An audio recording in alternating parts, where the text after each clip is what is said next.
Okay, this is NorCal MTB with Emily Batty at the Sea Otter Classic 2012, and you just finished the short track. How did you do on that? I was definitely top 10. I'm not sure the placing exactly, but not my best race here before. But it was, yeah, I kind of started the race with my kettle half boiled, is what I like to say, meaning your core temperature is a little bit too hot starting the race. So if I had to do it again, I would definitely get some ice on my back a little bit earlier than I did today. So that made a big difference. But the XC is tomorrow. Yes. And that's the bigger event. So hopefully the legs will feel better for tomorrow. You know, I rode the cross country, the 20-mile track this morning. I started at about 10 to 9, and it is very warm out there. It is very warm. So hydration is something that you hear so much of, but to actually stop and kind of manage how much fluid you are taking in, because it's very, very important, very easy to forget about, especially at the venue here when you've got so many people to talk to and so many friends to reunite with. So it's very, very important to stay hydrated. It always is. Yeah. Okay, for some of the newer mountain bikers, maybe some of the newer racers that are into the sport, on the downhill it could get dangerous, I guess is the word, at some points in times with the rocks, roots, and ruts. Do you have some basic tips for some of the new riders that are into the sport? Yeah, absolutely. I'm only 5'3", and I know some other people that are much shorter than I, and I'm on my Trek Superfly 2.9er. Yeah. And that's a big thing. Most people are asking, is height an issue? But when I was introduced to the bike and the 2.9 wheels, I immediately noticed the biggest difference descending. I was raised growing up with my brother's friends, and now my fiance and my parents. So we always rode together, but something I always lacked was the descending. Little gaps would form, and then you'd have to work twice as hard to bridge gaps. So the 2.9er has really helped me with that, and it rolls faster. And basically, the bigger the wheels, the smaller the object. So it's really allowed me to flow a lot faster over fast obstacles, big descents, cornering, everything. It helps me a ton, day and night.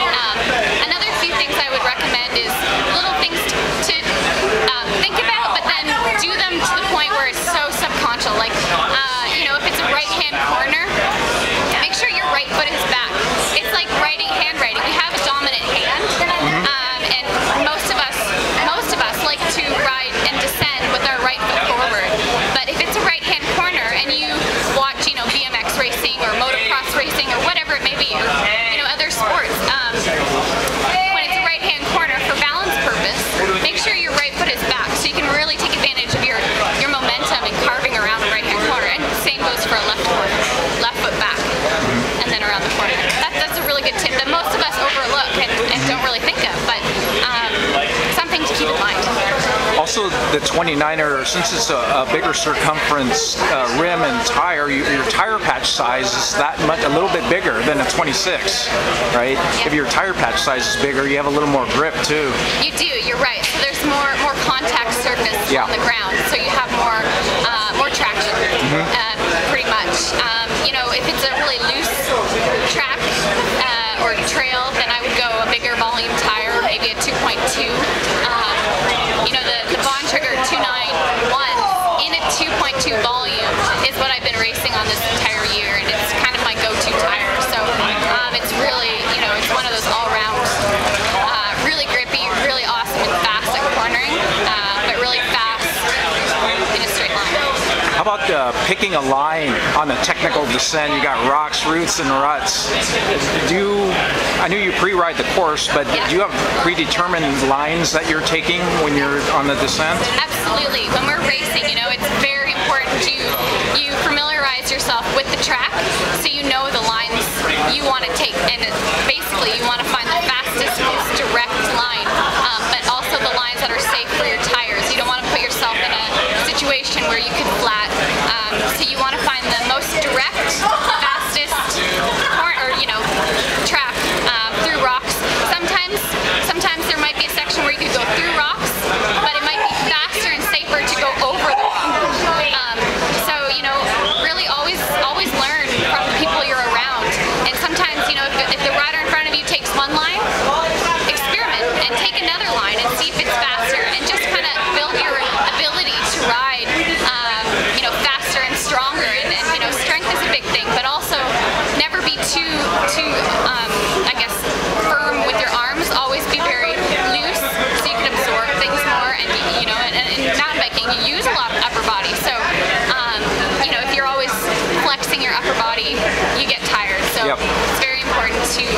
find that balance. How about on the ascents? A lot of people, entry-level mountain bikers, newer mountain bikers, even myself, I've been mountain biking for a while. I mean, I still have trouble with some ascents. Some ascents are technical, where you got to go over some routes. The same thing again, roots, rocks, and ruts. Do you have any tips on improving an uphill as far as speed? Yes.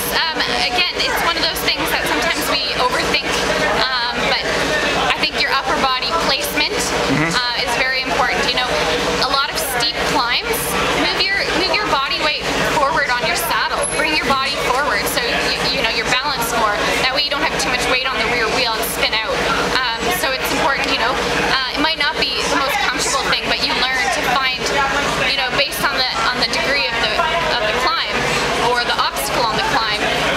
You know, as racers, we're constantly moving forward all over the saddle to find that ideal balance point so you're not skidding and you're utilizing the traction of your tires. So ascending, I would say, my biggest piece of advice is don't be scared to move forward and be aggressive. Be aggressive, absolutely. You know, most of us are, you know, scared to maneuver over top of our bike, but if you want to have a good race, you got to find that balance. So you and your bike are one. It's like a horse and a horseback rider. You know, they just flow together, and that's something that comes with time. Yeah. How about training? Have you found a specific activity, maybe it's cross training, that helps your mountain biking? Maybe road bike riding or jogging or whatever it may be, cross-country skiing or anything like that? Yeah, my biggest advice for trying to learn to be faster mountain biker is to always try to take advantage of being with other people that are faster than you. And you know, you might be the weak link in the group ride, but you know, that just means you have the most to learn, which is an awesome thing. And just be very open-minded and you know, and pay attention and learn from people around you, because that's, you know, they're doing the work, save you a lot of time, really. So yeah, just, you know, group rides and ride with your family and do a lot of, you know, mountain bike. The more mountain biking you do, the more comfortable you get, and the faster you get. That's right. Okay, how about your bike? I want to talk about your bike. What kind of bike it is and a little bit about it? Yeah, so it's a Trek Superfly 29er. Okay. It weighs 18 pounds, and so a light person, it's very important to try to get the most light components. You know, we run SRAM components, Bontrager. So pretty much we're going for the lightest stuff out there, and you know, our sponsors have been able to provide that for us. So pretty much everywhere you could have carbon fiber, there's carbon fiber, is that right? Absolutely. Yes, this bike is pretty much completely carbon fiber. Yeah, it's super durable, it's light, you know, and that's what we're racing on now. You know, I've noticed your stem. Now your stem it's angled down. Now is that a stem that was made for that, or is that a flipped over stem? It is a flipped over stem, so it's a 90 mil and then a 25-degree drop. And that's just to get the, you know, the bike fit perfect. You know, it still looks good, and it provides the best strength output on these big wheels. Yeah, I've noticed that it's, you know, most mountain bikes, they're straight across or maybe even angled up a little bit. Yours, it almost looks like it's angled down, but I would imagine that for climbing, that's really beneficial for the climbs, to keep that front end down. Yeah, I wouldn't look at it, you know, as one piece. I would look at it as a whole.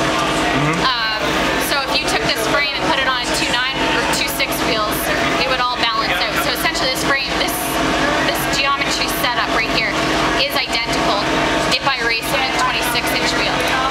So that's just what we had to go to make it exact. Well, the bike is pretty much custom fit exactly for you. Yeah. So, yeah. Yeah, and don't be afraid to play around with different stem lengths, different bar widths, different saddles, everything. You know, it's very personal. So you got to find what works for you. Now, you grew up, you know, with your brothers, as you mentioned. You've been around bikes a long time. What made you choose mountain biking over, like, competing in road biking or cross or something else? What is it about mountain biking? So what is it about mountain biking? You know, I come from really awesome family, and it was a cycling family all around, and we still all ride all the time. So I was very blessed with having the opportunity of being exposed to all the different disciplines. I did rode for a long time, and I did mountain biking, and I did cyclocross like every week. So there was always something going on every week. It was just which discipline on the schedule that week. And then as I got older, I definitely have more fun on the mountain bike, and then schedules started to combine. So there would be like a road race when there was a mountain bike race, so I would have to decide. So of course I want to do what I love, and I'm good at mountain biking, so that just kind of changed over time. So that's how I transitioned from all the disciplines to mountain biking. But if you have the chance to do each discipline and you want to do it, you can learn so much. We do cyclocross in the fall just because there's so many techniques you can learn, and you train your body to be able to do, and then bring it back to the sport that you want to do, which for me is mountain biking. I see. So it's an Olympic year, and it looks like for Canadians there's 3 ladies and I believe 2 spots. You're correct, yes. And it looks like you've had some pretty good success this year in South Africa and last week in Belgium. Yes, top 10 finish. Yes, so it looks like you're on your way, well, it looks to be on your way to possibly that second spot.